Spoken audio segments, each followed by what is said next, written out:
धन्यवाद दोस्तों। क्या हाल है सबके। आज की इस वीडियो में हम लोग गो पे अपना फर्स्ट कोड लिखने वाले हैं।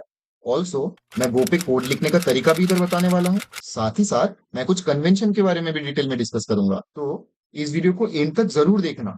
अब चलिए शुरू करते हैं।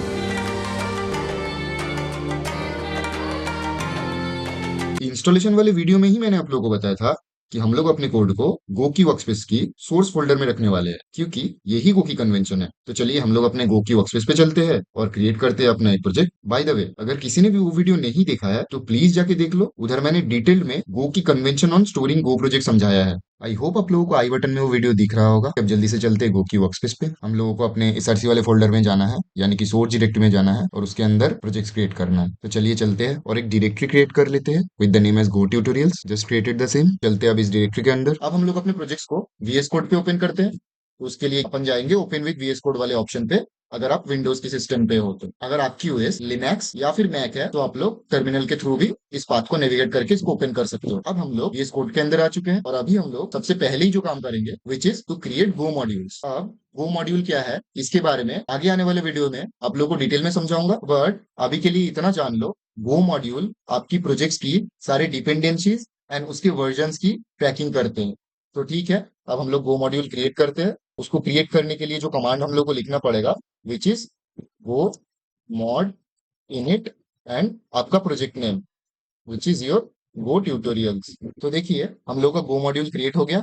अब अगर हम लोग इसको ओपन करके देखते हैं तो इधर दो चीजें अभी पड़ा हुआ है। गो की मॉड्यूल की नेम विच मीन्स अपने प्रोजेक्ट का नेम, एंड गो की वर्जन विच मीन्स हम लोग इस प्रोजेक्ट में कौन सी गोलैंग की वर्जन इस्तेमाल करने वाले हैं उसकी डिटेल्स है। अब हम लोग जल्दी से अपना एक फाइल क्रिएट कर लेते हैं जहां पे हम लोग अपना कोड लिखने वाले हैं। तो मैं इसका नाम दे देता हूँ main.go। आप अपने हिसाब से कोई भी नाम दे सकते हो। अब हम कुछ गो की एक बेसिक टेम्पलेट्स लिखते हैं जो हम लोग सारे फाइल्स में ही फॉलो करने वाले हैं। So this is the basic template of writing any go file. इसका सिंपल सा ये मतलब है कि मैंने ये जो भी पॉइंट्स लिखा, गो की कोई भी फाइल जब आप लिखना चालू करोगे तो this is the way of writing any file in Golang. तो सबसे पहले हम लोग डिफाइन करेंगे पैकेज नेम। अब क्यों डिफाइन करेंगे, क्या है पैकेज, ये सारी चीजों के बारे में हम डिटेल में आगे जानेंगे। बट अभी के लिए ये जान लो कि कोई भी फाइल लिखने के लिए सबसे पहले ही आपको उसके पैकेज नेम डिफाइन करने होते हैं। उसके बाद आपको इंपोर्ट स्टेटमेंट डिफाइन करना होता है। उसके बाद अगर आपका कोई भी ग्लोबल वेरिएबल है you can define that. Lastly आप अपना फंक्शंस या फिर गो रूटीन्स डिफाइन करते हो। That is the way of writing a file in Golang. तो चलिए अब हम लोग भी एक सैंपल फाइल लिखते हैं और देखते हैं ये प्रोटोकॉल्स फॉलो होते हैं कि नहीं। तो सबसे पहले मैंने क्या बोला है, पैकेज नेम। तो हमको पैकेज नेम लिखना पड़ेगा, तो मैंने पैकेज की नेम दे दिया। अब उसके बाद हम लोग लिखते हैं इंपोर्ट स्टेटमेंट। तो चलिए लिख लेते हैं। उसके बाद हम लोग डिफाइन करते हैं कोई ग्लोबल वेरिएबल। अभी अपने पास कोई ग्लोबल वेरिएबल है नहीं, तो हम लोग को इस चीज की जरूरत है नहीं।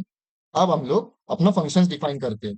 तो मेरे केस में जो अपना फंक्शन होगा विच इज मेन फंक्शन, ये हमने अपना कोड लिख लिया। पहले इस कोड को सेव करते हैं और रन करके देखते हैं ये कोड चलता है कि नहीं। अब गो की कोड को रन करने के लिए again we have three options, Go build, Go run and Go install. इनमें से हम लोग अभी गो रन को इस्तेमाल करेंगे और आगे आने वाले वीडियो में मैं आप लोगों को डिटेल में समझाने वाला हूँ ये तीन अलग अलग कमांड की मतलब। तो इसको रन करने के लिए हम लोग को लिखना पड़ेगा गो रन मेन और file name which is main.go। Output दिख गया, hello there, please subscribe। now let's quickly try to understand the meaning of the code that we have just written। तो सबसे पहली बात कर लेते हैं package, import, funk, those are the keywords here। अब कीवर्ड क्या है, keywords always has a special meaning in any coding language। जैसे कि गो के केस में अगर हम लोग ये फंक कीवर्ड की बात करें तो द मोमेंट कंपाइलर को ये फंक वर्ड दिख जाएंगे ना, कंपाइलर को ये समझ लग जाएगा कि इसके बाद कोई फंक्शन डिफाइन होने वाला है। Similarly the moment compiler came across the word import, compiler itself will be able to understand कि इसके बाद कोई ना कोई package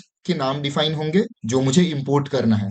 that's how keyword works. So अब बात कर लेते हैं पहली लाइन की। सबसे पहले ही हम लोग ने लिखा है पैकेज मेन। गोलैंग ये बोलता है कि अगर आप गो पे कोई भी फाइल लिख रहे हो that file must start with this package statement with the package name.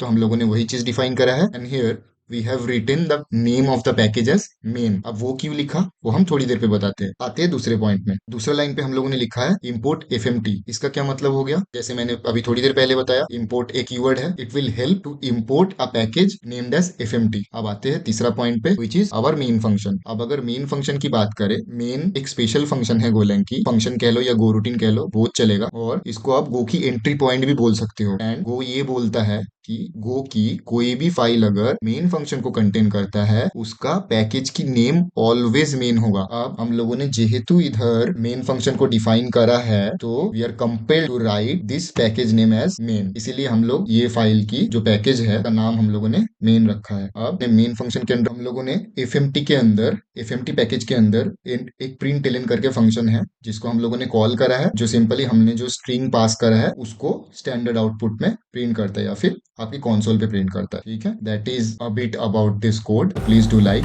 Share and subscribe. Thank you.